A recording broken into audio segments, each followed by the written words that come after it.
Universalist Congregation of Lake County. Welcome, my friends, and welcome, visitors.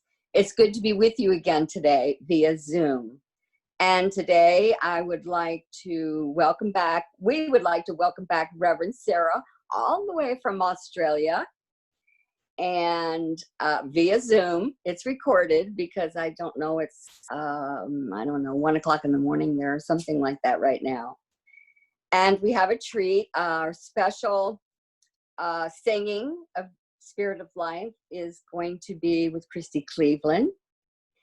And this is a little note. There are 3 things that, 2 hymns today, and they are going to be a little bit long, but they are beautiful. Reverend Sara picked them herself. So they are a little long, but I advise you to close your eyes and relax and go with it. Now, there's time for announcements. If anyone has an announcement, please raise your hand. I see nothing on the screen, Kristen.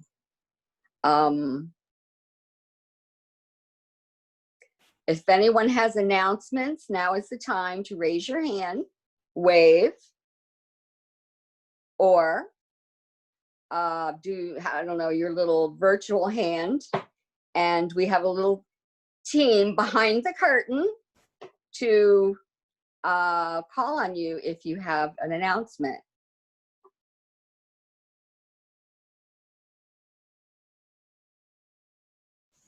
Can someone talk to me? Yeah, I don't see anybody, Susie. Okay. I'm not seeing myself or anything, so here we go. Thank you, Henry, very much. So no announcements this morning. I believe the offering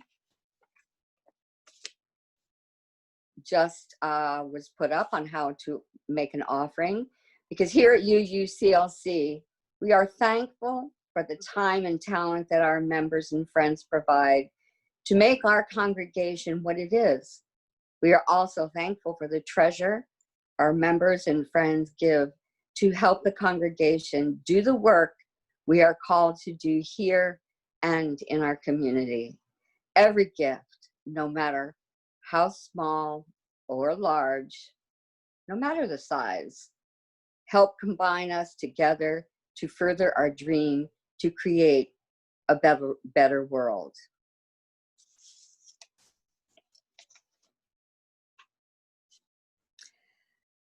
As we are still in semi-isolation, thank you.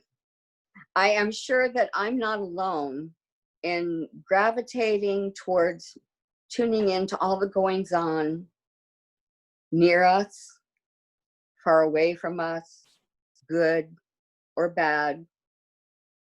And I know I'm finding my short fuse to be a little bit shorter. It's not a little bomb fuse, but little firecrackers. As I seek peace in my heart and in my mind, let this be my welcoming message to you all. Little things heal our hearts. Little things heal our hurts.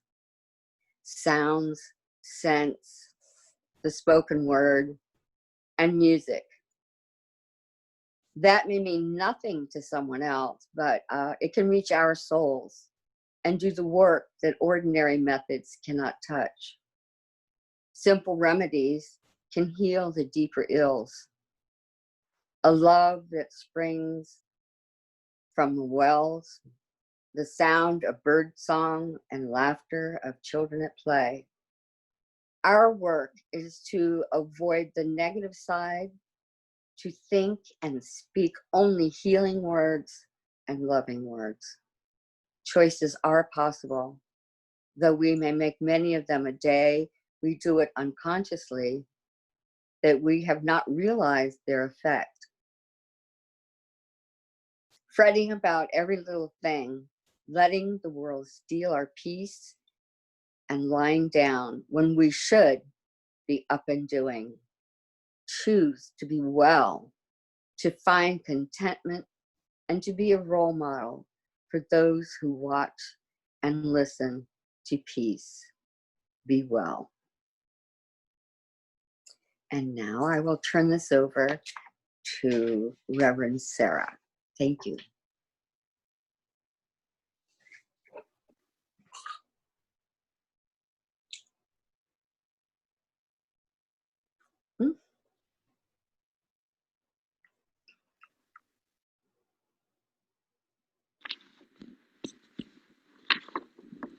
Welcome.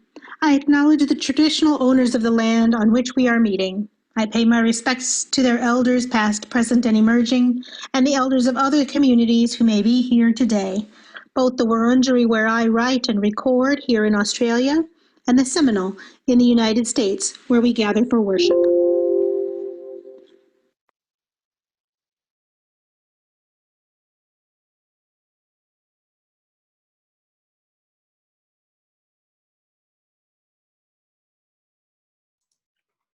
We've run you down.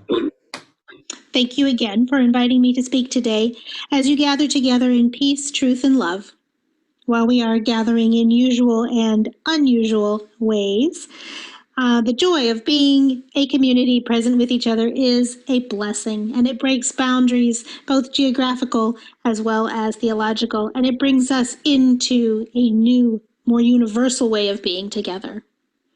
The two pieces of music that I have chosen today represent the geographical borders of my life, because today I'm going to talk about the in-between, the space between two realities, thresholds. Because we are on one right now, a massive one, and we are being invited to step across.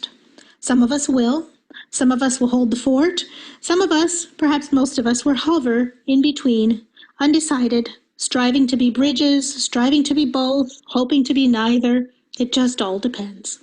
So welcome, and thank you again for having me come back. With humility and courage born of the Unitarian Universalist history, we are called to build beloved community where all souls are welcome as blessings and the human family lives whole and reconciled.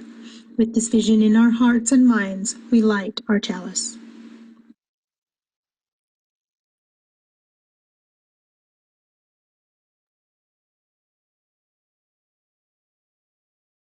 Spirit of life, come unto me.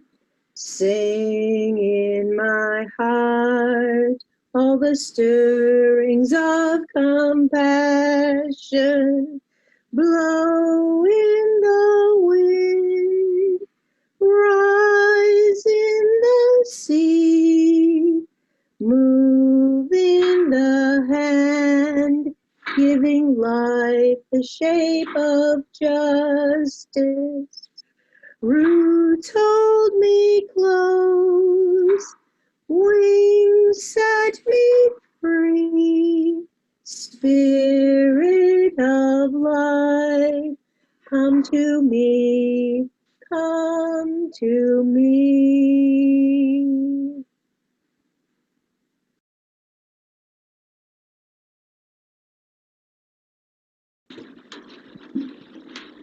Spirits of life, come to us to break down barriers, to widen horizons, to make us less judgmental. Help us see the wider picture and the kinder conclusion, to love, live, and let live, to embrace, and to care. Help us to reach out to our better selves that we may love more and hate less, care more and reject less, that bound together by understanding, we may sustain each other through joy and happiness, through sickness and in health. Help us, Spirit of Life, to be joined in a common purpose of hope, common purpose of fulfillment. Renew us and revive us as we seek common ground for one another. Now is a time for silent reception, and I offer a small glimpse of our backyard here in Australia.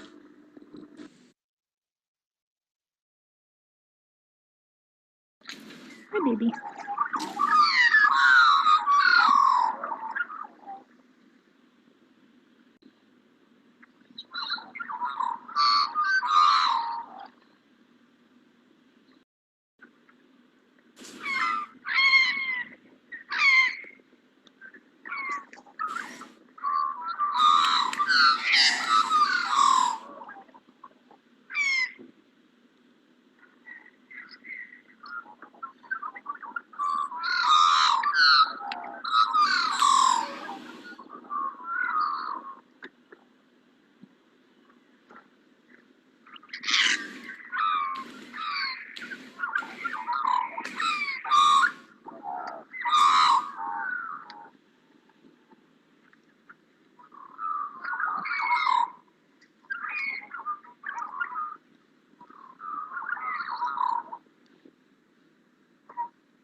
Love is the spirit of the church, and service is the law. This is our great covenant, to dwell together in peace, to seek truth in love, and to help one another. At this time, there would normally be information regarding offering, and while I do suggest that you offer your time and talent and reach out to one another and those with spoken or unspoken need, the practical information for offering will also be made available.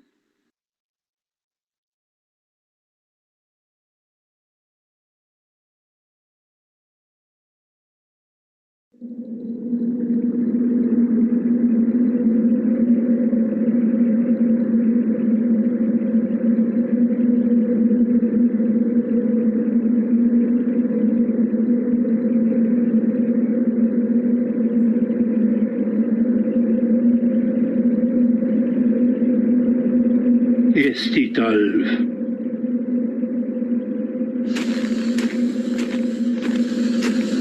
Maapealne paradiis.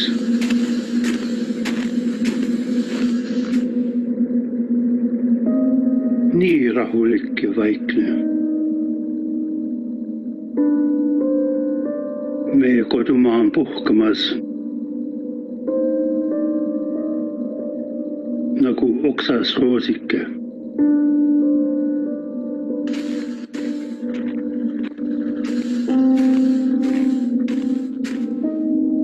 Palun, ärge teda üles äratage. Ärge teda üles äratage.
olen varsti tulemas.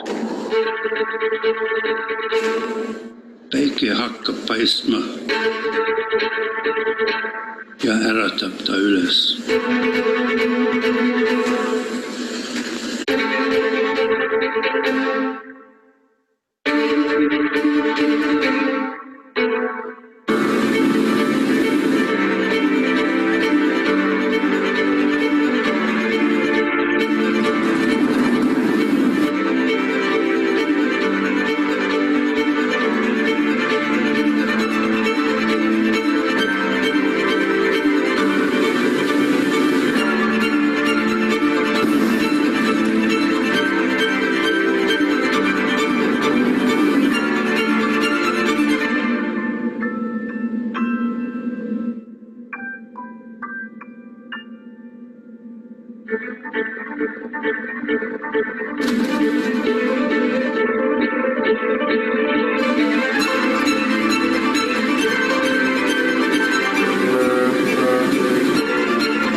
Welcome.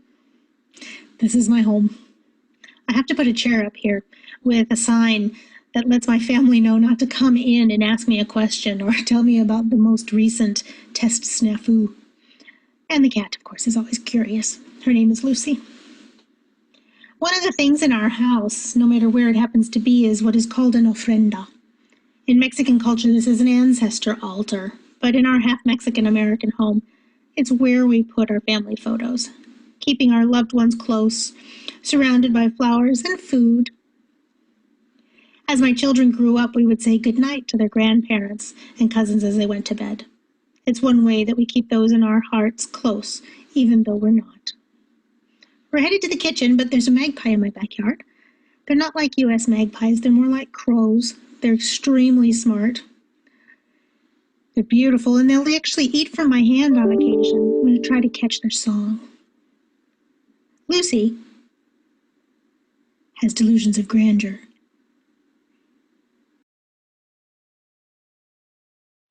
We're going to come and take a look at one of our maps. I do love maps, and this one is going to help me make a point about boundaries and spaces between them. And so give me a second while I put the camera down and get it set up so that we can see this comfortably. I originally did this where I was speaking and holding the camera, but I ended up doing a voiceover instead. So Estonia is very far north. I'm coming, I think. Yes, here I am. Estonia is way up here, up by Finland and Russia. And we've traveled further north, up into Rovaniemi, up north of the Arctic Circle. But if you follow the latitude, it's right in the middle of Hudson Bay on the Western Hemisphere. That's pretty far north. It's amazingly dark in the winter. Now, when we go from Estonia, we go all the way down past the end of Africa and over to the furthest south that we've ever lived, in Melbourne. This is almost as far south as it is north in America. There's only a little bit left of South America in terms of land that we haven't been on. These are the, I'm trying to figure out what city is south of Melbourne, but that's the furthest south I've ever lived. So these are the geographical boundaries of my life. Home is still in Wisconsin. And even if my house happens to be somewhere else, home is still right there. But as I'm looking at how far east I've traveled or how far west I've traveled, depending on which direction you leave, one of the things that occurred to me was the international dateline.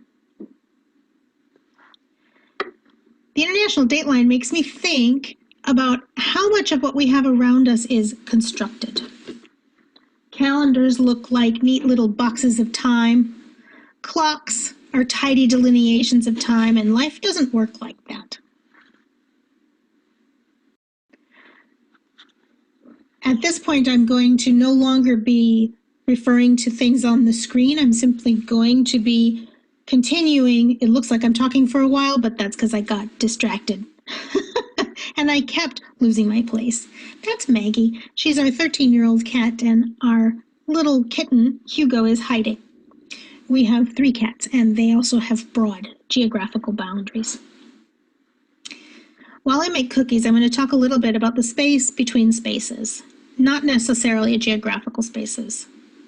It is a little distracting to see me talk because I speak with my hands, but halfway through recording this, I realized that I can't actually do both things at once, and the message needs to be focused. And I kept losing my place.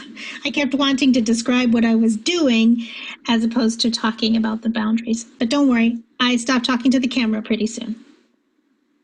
Coming into my home, it is certainly an American home. If you were to go into the homes of nearly any of my children's friends, there would be a lot less stuff all around. There's hardly any clutter. Estonian homes are very different because winter people are, and there's a lot of preparation involved in winter, conservation of heat and resources, so the homes look very different. Whether you're in Estonia, Australia, or the United States, one of the things we always gravitate towards is the kitchen. A kitchen can make or break a house. It can't be an afterthought, and nowadays it is usually the literal center. Here in Victoria, we are very limited in our boundaries right now. We are on a stage 4 lockdown with a curfew, and we're not allowed to go more than 5 kilometers from our house. And you might wonder what in the world went wrong for all that to happen. And I can tell you, people died. 170 people so far have died in the state of Victoria, which has 6.5 million people, and 5 million of those are in the city of Melbourne. Yes, you heard me right. 170 people died, and everything except truly essential services like grocery and gas, chemists, which are pharmacies, and doctors closed. My kids are online doing school from home because 170 people died. Our lives are so precious that we have become bounded by the walls of our homes. We break this boundary at our peril, but we're surprised at the things we keep inside of them. Game nights, puzzles, virtual dinner parties, coffee chats, watching shows together but apart, taking a walk. All of these things are things that we've discovered we can do regardless. They've changed. They're definitely different. Even doing church. We're doing it different. Why do we even have work hours when work can occur at literally any hour? I've been on and off my computer all day, once right now, to make cookies. Why do the kids still have to go to school during the usual adult work hours? Mine are teenagers, and having 4 classes with teachers and self-pace hours between 2 and 8 p.m. makes a lot more sense than getting them out of bed by 8. So let me remind you of the map again, just for a second. You remember that international dateline? We have this thing called home leave in the Foreign Service. In the military, it's called COT leave, which stands for consecutive overseas tours. Basically, when the federal government orders us from one foreign country to another, we're supposed to go home between them. We invade my parents' home annually, and when we do it between tours, we are technically homeless. Our home, all that stuff, is packed into 7 crates and is en route elsewhere. And the children, my husband, the cats, the dogs. We're all living out of suitcases in my mother's guest bedrooms for 3 months. Shortly after we arrived in Melbourne, we had to delay our home leave between Estonia and Australia, and so I'll admit it, we gamed the system. We went to Hawaii for Christmas because we have relatives on my husband's side. We departed Melbourne at 4 p.m. on a Friday, and we landed in Hawaii at 10 a.m. on the same Friday. We were all just delighted by that. We thought it was a lot of fun, although going the other way was not as much fun because technically we lost a day. But we didn't really. It was a very long day, chasing the sun, sort of a perpetual dawn. We were enclosed, and it had a different rhythm than a normal day, but it was not difficult. Sleeping wasn't fun, but we did it like infants, not the usual Western way of trying to get a full night's sleep, but a couple hours here, watch a movie, have some food, couple hours there. What if this time between time that we're in right now, as old things fall away and new things arise, is a way for us to break out of the boxes of our boundaries? My geographical boundaries, far north and far south, have opened up the entire world to me. There's a smidgen above the Arctic Circle that I would have to call terra incognita, and a tip of South America and Antarctica, but the rest is inside the limits of my life. Inside the limits of my children's lives. My kids will have been on 6 of 7 continents before they're 20 if we do this right, assuming we're ever allowed to travel again. But it begs the question, what limits are you setting on your lives? How have you placed limits on others? And how can we take this time between time as an opportunity to change it? How do we do it in a way that's compassionate and caring and cultivating of relationships, large and small? I will leave you with some pondering music. In Australia, it is illegal for anyone except the Aboriginal artists themselves to play their music or create their art. This is presented with the permission of the artists, and there is some lovely scenery to go with it, some of which is a little bit outside of our comfort zones.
Gathered in our varied faiths, we give thanks for the blessing of the world community as we share our common dreams. Homes and schools where children thrive, neighborhoods that are safe and clean, cities rich in colors and cultures, an economy where no one is expendable, a beloved community where rich and poor alike have access to the opportunities for dignified and productive lives. Churches, mosques, synagogues, and temples where our hope is to be of service in a hurting world. Enable us to carry forth this prayer into the coming week, turning our thoughts towards charity, our hearts towards justice, and our hands towards the work of Rahu. Hedwig, pause, Esekapuchala, mir, shalom, and peace. Amen.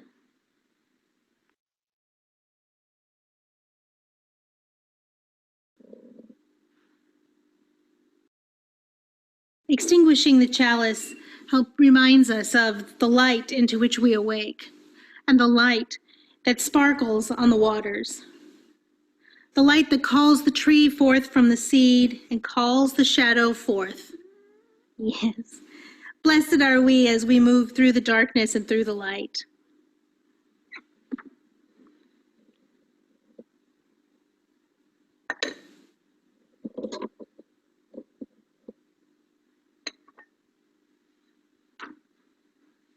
Blessed is the dark in which dreams are stirred and are revealed. Blessed is the dark of the earth where the seeds come forth to life. And blessed are the depths of the oceans where no light shimmers, the womb of earthly life.